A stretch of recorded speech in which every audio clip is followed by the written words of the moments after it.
Hello everybody, welcome you all at Learning is Fun with Prajnaparamita.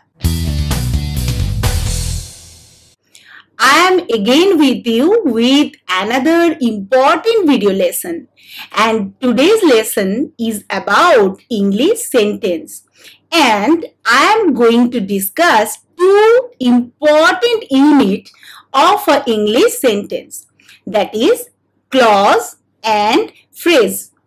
So in our day-to-day life, we obviously use these units. We have to know what is the difference between a clause and a phrase. So in this video lesson, I am going to tell you how to recognize a clause, how to recognize phrases, and what is the difference between clause and phrase, and what is their relation, how they are related or how they are important in a sentence. So stay with me till the end to know everything in detail. Let's see. So while discussing English sentence, you may find in a sentence there are four units. First, a clause, phrases, words, and morpheme. Suppose take this sentence for example. The evenings have turned very cold just recently. If we notice here, you can divide this sentence in the following ways. Let's see. Here we can group the sentence or this sentence like this. The evening have turned very cold just recently. Further, we can divide more. If we divide or separate this sentence in other unit, we may find the evenings have turned very cold just recently. So now I am going to tell you what is the difference between these units and what are these units called in English language. Here, highest unit, you find that sentence is a highest unit where you find clause. Sometimes there are one or three types of clauses. You may say that main clause, subordinate clause, coordination, coordinator or coordination clause, etc. And as you find that there are three types of sentences, that is depending on their structure, simple, compound, complex, etc. If you want to know more about sentences, I have also lots of video lessons regarding sentence and where I have discussed the function about all these sentences, how we divide sentence regarding their functions, and we may find that the subject, object, verb, complement, etc. all the structure. I have lots of videos regarding this subject. If you wish to know about that thing, you may watch those videos also. I will provide the link in the description box below. So here, the highest unit is a sentence which consists of more than one clause or sometime one clause. Suppose in a simple sentence, you find only one clause, that is a main clause. Then there are phrases which consist of more than one words or more than one words, which and their words are have their smallest unit, that is called morphemes. So now I am going to tell you how we can divide all these units here. Here, noun phrase, verb phrase, adjective phrase, and adverb phrase. In a clause, you find all these phrases. So, as you have noticed the earlier sentence, we find the evenings. This is a part of a noun clause, a noun phrase. Here you find determiner and noun. Determiner the and evenings. Here you find evenings is a word. Here you notice that evening and evenings. When we are talking about evening, we are talking about a single evening, but when we are talking about evenings, we are talking about more than one evenings. Here, S is a morpheme, example of morpheme which is used to make the word plural form or to make the word plural. Now, the verb phrase, which is most important thing of a clause because it is a very important and integral part of a sentence where you find auxiliary verb that is have and main verb that is turned, and their adjective phrase that is consist of adverb that is very and adjective cold, and adverb phrase which consists of just recently two adverbs. Here also recent is a main word or root word where the morpheme ly is used to make it an adverb. So for example, you may find lots of words with their other and their opposite word like happy, unhappy. When we are talking about happy, happy is a root word and with use of morpheme, the smallest unit, when we are talking about the opposite of happy, that is unhappy, you can say that unhappy. So here you may find that the sentence is the highest unit which consists of clause, sometimes one clause, sometimes more than one clause, and clause has these units like phrases, noun phrase, verb phrase, adjective phrase, and adverb phrase. And these phrases are made of so many words and the smallest unit of a word is morpheme. I hope you understand up to this. Now I am talking about the difference between phrase and clause. What is the difference now? When we are talking about phrase, phrase is a combination of words, whereas a clause is a combination of more than one phrase or one phrase sometime. Okay, so this is a basic difference. What is that? That is, for when we are talking about phrase, phrase is a combination of word. We find that when it is noun phrase, the, that is determiner and evening. When it is verb phrase, have and turned, have auxiliary and turned main verb. So when we are talking about phrases, they are nothing but the words. They are consisting of lots of words. They are made of, actually they are made of word or they are combination of word. But when we are talking about clause, they are made of or they are the combination of so many phrases, that is noun phrase, verb phrase, adjective phrase, and adverb phrase. Now another difference, in a phrase there is no subject or object. As I have told you that phrases are the combination of words, so it is not necessary to have a subject or object, or never, it don't have any subject or object. But when we are talking about clause, clause must have subject and object. Next difference is that the examples, when we are talking about phrases, we have in our mind the noun phrase, verb phrase, adjective phrase, adverb phrase, and prepositional phrases. But when we are talking about clauses, we find main clause, subordinate clause, coordinate clause, etc. So these are the difference between clause and phrase.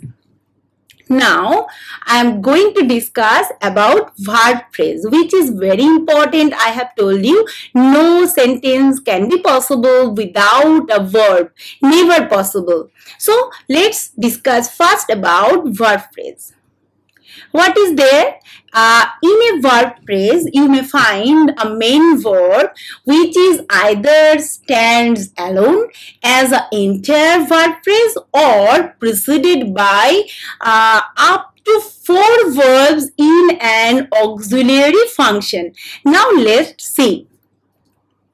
Here I have told you sometime verb phrase only a main verb is there.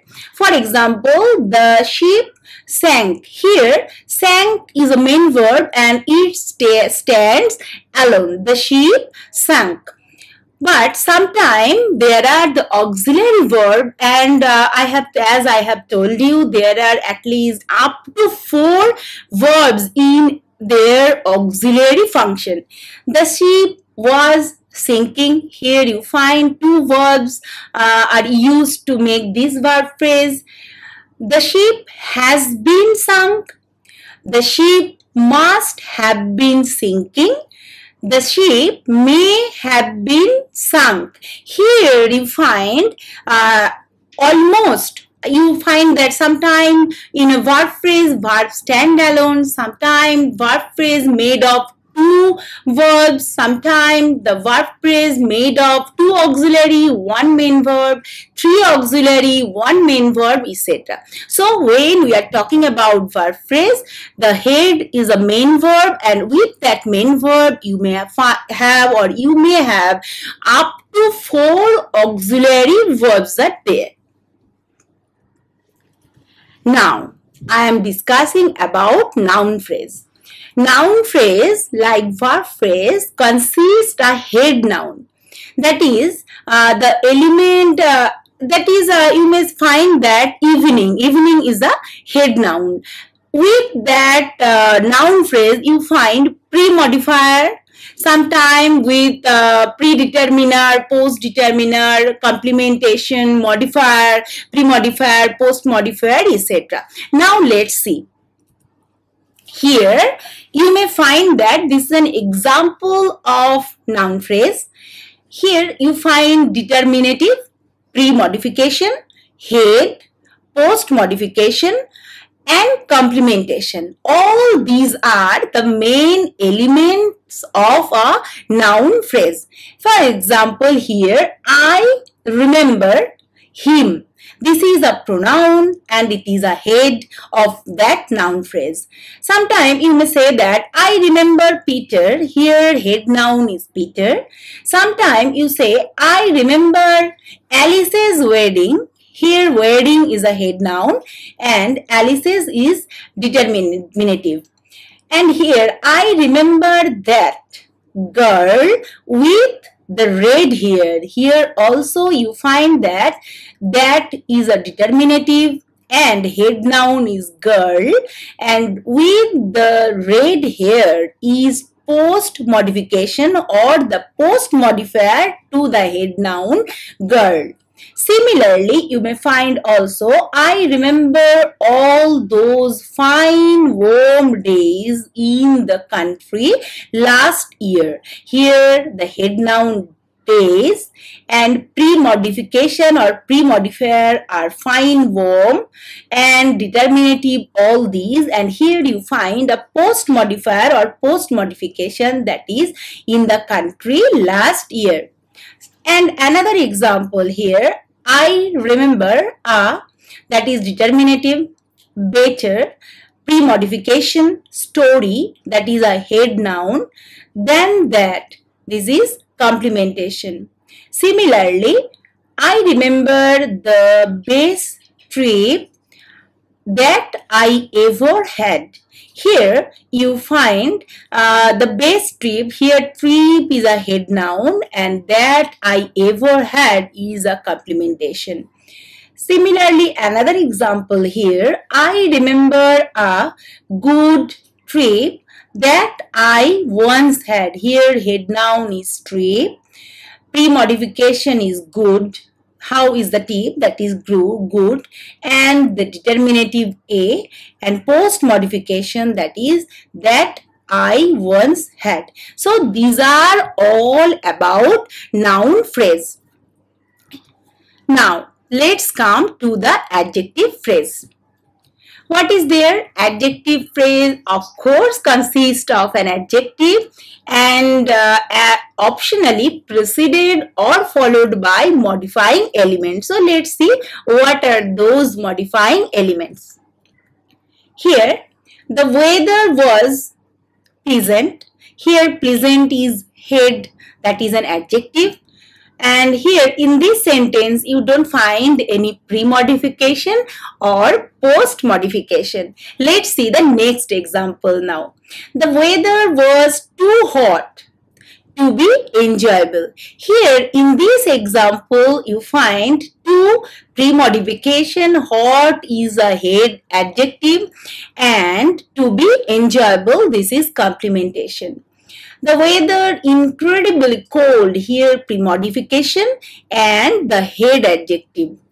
The weather was pleasant enough. Here you find pleasant is an adjective and enough is post modification. So in an adjective phrase, you must have an adjective as a head and there are pre-modification and post modification.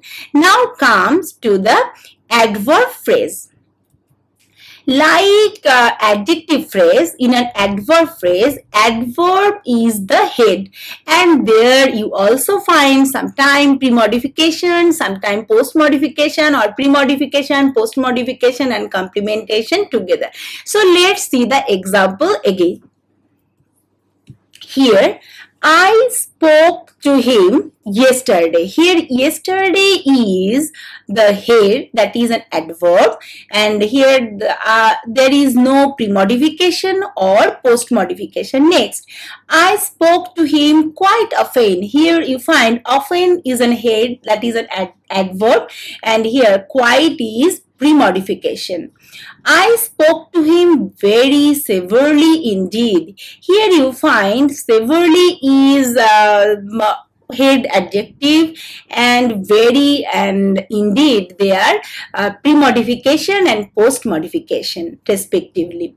And I spoke to him as clearly as I could. Here you find there is the head adverb is clearly and pre-modification as and complementation is as I could. So these all about adverb phrase. Now come to the last phrase, that is a prepositional phrase. What is that? Prepositional phrase is a phrase where you may find a preposition followed by prepositional complements, which is normally a noun phrase. So this is the thing. So now let's see the example. What I have told you, in a preposition phrase, you find a preposition and a prepositional complement. What is that? The prepositional complement, obviously it is a noun phrase. I met her on lunch. Here, in this prepositional phrase, for lunch, for is a preposition and lunch is a noun phrase.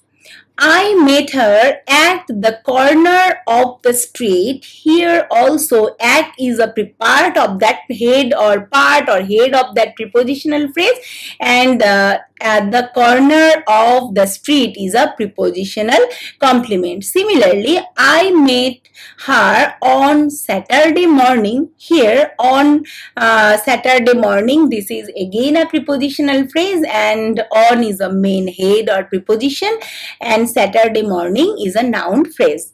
I met her by a strange coincidence, that is by is a preposition and strange coincidence is a noun phrase. So this is the prepositional phrase. So I hope you understand all these things. If you have any queries regarding phrase, you must write comment in the comment section. I definitely answer to them. And I also am going to discuss about clause in my next video. So no more today. Thank you for listening and bye bye.